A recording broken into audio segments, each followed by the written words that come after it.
نحمده ونصلي ونسلم على رسوله الكريم اما بعد اعوذ باللہ من الشیطان الرجیم بسم اللہ الرحمن الرحیم النبی اولی بالمؤمنین من انفسهم وازواجہ امہاتہم صدق اللہ العظیم اللہم صلی علی سیدنا و مولانا محمد معدن الجود والکرم وآلہ وصحبہ وبارک وسلم الصلاۃ والسلام علیک یا سیدی یا رسول اللہ وعلی آلک واصحابک یا سیدی یا حبیب اللہ۔ حمد و صلاۃ کے بعد اللہ تعالیٰ نے قرآن مجید میں نبی پاک صلی اللہ تعالیٰ علیہ وسلم کی ازواج کو مومنوں کی مائیں قرار دیا ہے۔ فرمایا النبی اولی بالمؤمنین من انفسہم، فرمایا یہ نبی مومنوں کے ان کی جانوں سے بھی زیادہ قریب ہیں، وازواجہ امہاتہم، اور ان کی بیویاں ان کی مائیں ہیں۔ نبی پاک صلی اللہ تعالیٰ علیہ وسلم کے حرم محترم میں داخل ہونے والی ہر خاتون ہی بڑی شانوں والی ہے۔ وہ پاک باز اور بلند بخت خواتین جنہیں حضور سید عالم صلی اللہ تعالیٰ علیہ وسلم کی خدمت عالی مرتبت میں حاضری کا شرف ملا، وہ جو حضور کی ازواج مطہرات ہیں، اللہ تعالیٰ نے انہیں بڑے ہی درجات عطا فرمائے۔ لیکن ان خواتین میں سے سیدہ خدیجۃ الکبریٰ رضی اللہ تعالیٰ عنہا، سیدہ عائشہ صدیقہ رضی اللہ تعالیٰ عنہا انفرادی شان رکھتی ہیں، باقی تمام بھی کئی شانوں میں منفرد ہیں، کئی مقامات میں منفرد ہیں۔ آج ہم بات کرنے جا رہے ہیں سیدہ عائشہ صدیقہ رضی اللہ تعالیٰ عنہ، وہ خاتون جس کو میرے نبی پاک صلی اللہ تعالیٰ علیہ وسلم نے فرمایا عائشہ تم سے نکاح کرنے سے پہلے حضرت جبریل امین علیہ السلام 3 دن تک ریشمی کپڑے میں تمہاری صورت لپیٹ کے لا کے مجھے دکھاتے رہے، اور عرض کرتے یا رسول اللہ صلی اللہ علیہ وسلم یہ عائشہ دنیا اور آخرت میں آپ کی بیوی ہے۔ نبی پاک سید عالم صلی اللہ تعالیٰ علیہ وسلم نے اس پاک باز خاتون سے فرمایا عائشہ یہ جبریل کھڑے ہیں اور تمہیں سلام کہہ رہے ہیں۔ حضرت عائشہ صدیقہ رضی اللہ تعالیٰ عنہ کو اللہ تعالیٰ نے بڑی شانیں عطا فرمائیں، اور سب سے بڑی شان یہ تھی کہ وہ رب کے حبیب کی محبوبہ تھی۔ نبی پاک علیہ السلام نے سیدہ فاطمہ الزہراء رضی اللہ تعالیٰ عنہ سے خود فرمایا، کہا فاطمہ تمہارے باپ کو عائشہ سے بڑھ کر کوئی بھی محبوب نہیں۔ حضرت عائشہ صدیقہ رضی اللہ تعالیٰ عنہ کو اللہ تعالیٰ نے انفرادی عظمتوں سے نوازا، انفرادی شانوں سے نوازا، ان کو اللہ تعالیٰ نے بے شمار خصوصیات عطا فرمائی۔ حکیم الامت مفتی احمد یار خان صاحب نعیمی رحمۃ اللہ علیہ فرمایا کرتے تھے سیدہ عائشہ صدیقہ کے فضائل تو ریت کے ذروں سے بھی زیادہ ہیں، بارش کے قطروں سے بھی زیادہ ہیں، ان کے فضائل تو درختوں کے پتوں سے بھی زیادہ ہیں۔ اللہ تبارک و تعالیٰ نے انہیں بڑی عظمتوں سے شانوں سے نوازا۔ حضرت ابو موسیٰ اشعری رضی اللہ تعالیٰ عنہ فرماتے ہیں کہ نبی پاک علیہ الصلاۃ والسلام کے اصحاب کو اگر کسی دینی مسئلے میں اشکال ہوتا تھا تو وہ جا کے اپنا مسئلہ سیدہ عائشہ صدیقہ سے حل کروایا کرتے تھے۔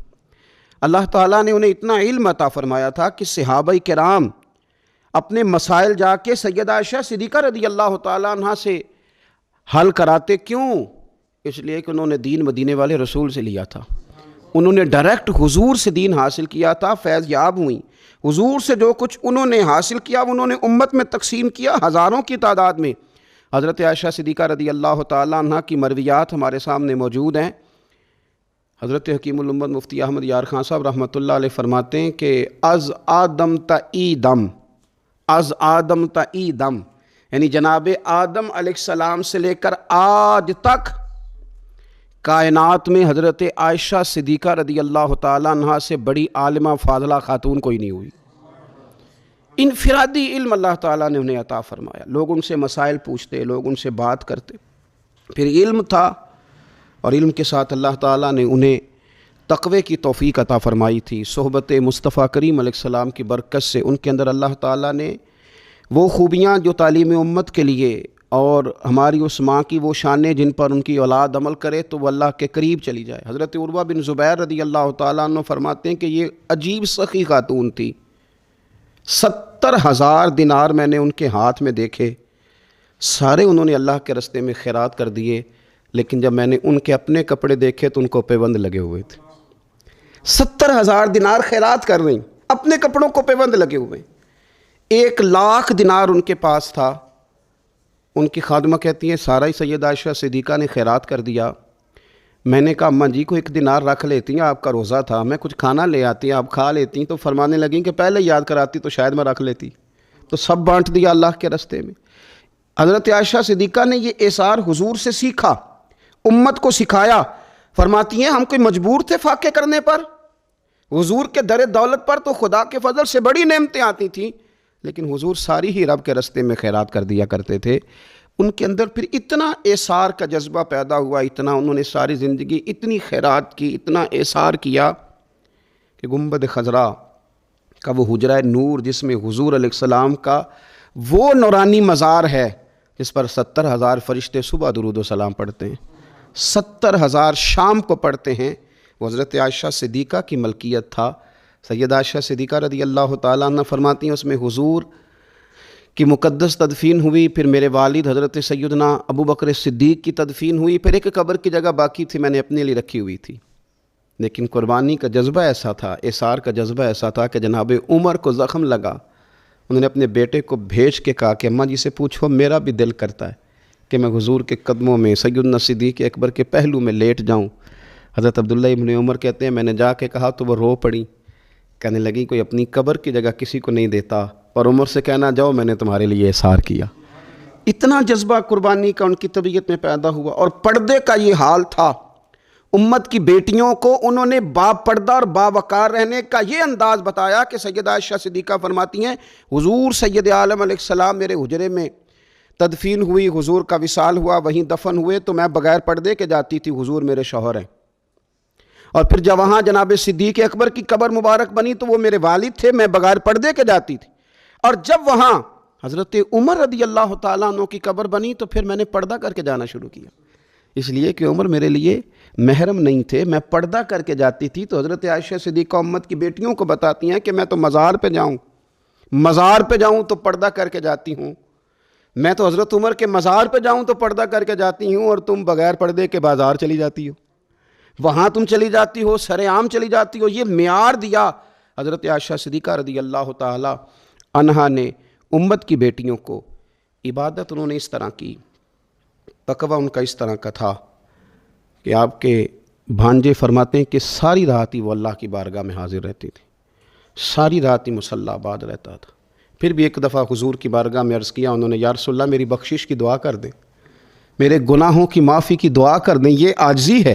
تو نبی پاک علیہ الصلوۃ والسلام نے دعا کر دی، اے اللہ عائشہ کے ظاہری بھی معاف کر دے، باطنی بھی معاف کر دے، اگلے بھی معاف کر دے، پچھلے بھی معاف کر دے۔ اتنی خوش ہوئیں کہ مسکراتے مسکراتے حضور کی گود میں آ گئیں۔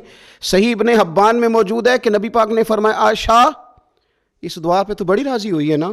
یا رسول اللہ میں بڑی راضی ہوئی ہوں۔ تو دیکھنا حضرت عائشہ صدیقہ کے صدقے امت پر کتنا کرم ہو رہا ہے۔ حضور نے فرمایا تو بڑی راضی ہوئی ہے نا یہ دعا سن کے کہ اللہ اس کے ظاہری بھی معاف کر دے، باطنی بھی معاف کر دے، اگلے بھی معاف کر دے، پچھلے بھی معاف۔ حضور میں بڑی راضی ہوئی ہوں۔ تو حضور فرمانے لگے مجھے اللہ کی عزت کی قسم میں یہ دعا اپنی ہر نماز میں اپنے ہر امتی کے لیے کیا کرتا ہوں۔ یہ ہمیں حضرت عائشہ صدیقہ کے صدقے یہ دعا نصیب ہو رہی ہے۔ غریبوں کا بھلا کر رہی ہیں سیدہ عائشہ صدیقہ، اپنی اولاد کا بھلا کر رہی ہیں، امت کا بھلا کر رہی ہیں۔ حضرت عائشہ صدیقہ رضی اللہ تعالیٰ عنہ سخت گرمی میں بھی عرفہ کے دن کا روزہ رکھا ہوا تھا، اپنے اوپر پانی چھڑک رہی تھیں۔ تو کسی نے کہا اماں جی اس گرمی میں روزہ رکھنے کی اور نفلی روزہ رکھنے کی کیا ضرورت تھی؟ تو آپ فرمانے لگی تمہیں پتہ ہے حضور نے فرمایا جو عرفہ کے دن کا روزہ رکھے گا اس کے سارے سال کے گناہ معاف کر دیے جائیں گے۔ تھوڑی دشواری ہوئی تو کیا ہوا؟ اس کیفیت کے ساتھ حضرت عائشہ صدیقہ رضی اللہ تعالیٰ عنہ کو اللہ تبارک و تعالیٰ نے شانیں عطا فرمائیں، عظمتوں سے نوازا، ان کو اللہ نے بڑی بلندیوں سے نوازا۔ حضرت عائشہ صدیقہ رضی اللہ تعالیٰ عنہ نا بطور ناز کے فرمایا کرتی تھیں، کہتی تھی 10 خوبیاں لوگوں مجھے وہ ملی ہیں جو میرے علاوہ کسی حضور کی زوجہ کو نہیں ملی۔ سب کی الگ الگ خصوصیات ہیں نا، سب کی الگ الگ شانیں، انفرادیت ہے۔ فرماتی تھی 10 چیزیں مجھے ایسی ملی ہیں جو میرے علاوہ کسی کو نہیں ملی۔ اماں جی وہ کون سی؟ تو فرمانے لگی میرے علاوہ حضور نے کسی کنواری عورت سے نکاح نہیں کیا۔ پھر فرمانے لگی میرے علاوہ حضور کی کوئی بیوی ایسی نہیں، کوئی اہلیہ ایسی نہیں جس کا باپ بھی مہاجر ہو، جس کی ماں بھی مہاجر ہو۔ اور پھر فرمانے لگی لوگو اللہ تبارک و تعالیٰ کا کرم دیکھو، رب کریم نے میری برات اور میری پاک دامنی کا اعلان عرش سے جاری فرمایا ہے۔ عرش سے حضرت عائشہ صدیقہ کے بارے میں 18 آیتیں سورہ نور کی نازل ہوئی۔ پھر سیدہ عائشہ صدیقہ رضی اللہ تعالیٰ عنہ فرمانے لگی میں ہی وہ خاتون ہوں کہ نکاح سے پہلی ریشمی کپڑے میں لپیٹ کے حضرت جبریل میری صورت لا کے حضور کو دکھایا کرتے. پھر فرمانے لگیں میں ہی وہ عورت ہوں، میں ہی وہ حضور کی اہلیہ ہوں کہ جس برتن سے حضور غسل کرتے تھے مجھے بھی اسی سے غسل کرنے کا شرف حاصل ہو جاتا تھا. پھر فرماتی ہیں لوگوں یاد رکھو میں ہی نبی پاک صلی اللہ تعالیٰ علیہ وسلم کی وہ بیوی ہوں کہ میں حضور کے سامنے سوئی رہتی تھی، حضور تہجد کی نماز پڑھتے رہتے تھے. گویا جو انوار و تجلیات تہجد کے وقت وہاں نازل ہوتے تھے مجھے بھی اس میں سے خیرات ملا کرتی. حضرت عائشہ صدیقہ رضی اللہ تعالیٰ عنہ فرماتی ہیں یہ میرا ہی مقام ہے کہ حضور میرے بستر میں ہوتے تھے اور حضور پر وہی نازل ہو جایا کرتی.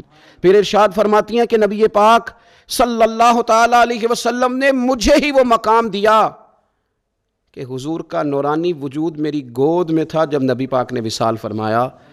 فرمانے لگیں میں ہی وہ خوش نصیب ہوں کہ میری باری تھی جب میرے نبی پاک کا وصال ہوا. اور 10ویں نمبر پہ فرمانے لگی لوگوں میں ہی وہ خوش قسمت ہوں کہ جس کے حجرے میں رسول